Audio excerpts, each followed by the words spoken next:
안녕하세요, 브리미입니다. 노예제를 폐지시킨 링컨은 공화당이었습니다. 그러나 최초의 흑인 대통령인 오바마는 반대 정당인 민주당이었습니다.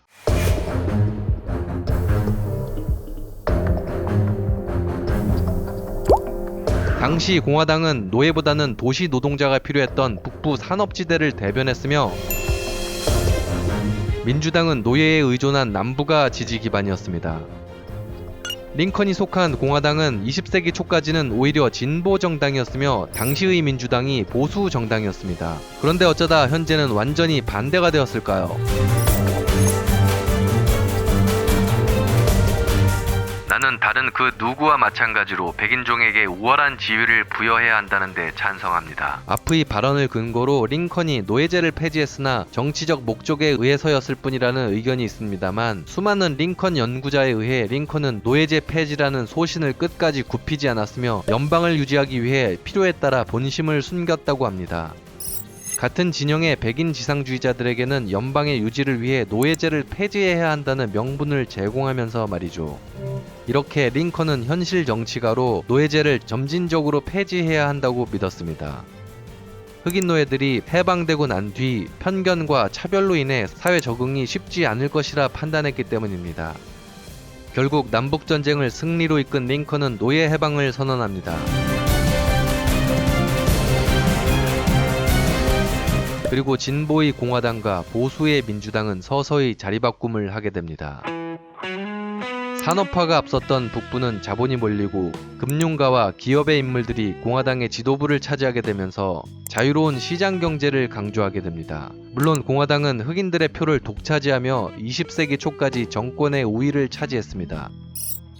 그러나 링컨의 예상대로 해방 노예들은 사회에 적응을 쉽게 못하고 빈민층으로 흡수되었습니다. 여기서부터 시장의 역할을 강조하는 보수, 작은 정부와 빈곤은 정부가 해결해야 한다, 진보, 큰 정부로 인해 흑인 유권자의 표가 민주당으로 몰리게 됩니다.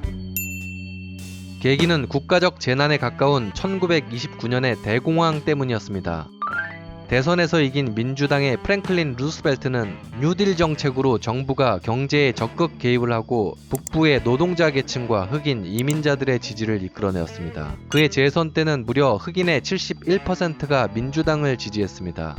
민주당이 노예 해방을 이룬 공화당보다 흑인들의 지지를 더 받게 되자 민주당은 더 열심히 흑인들의 이익을 대변하기 시작했습니다.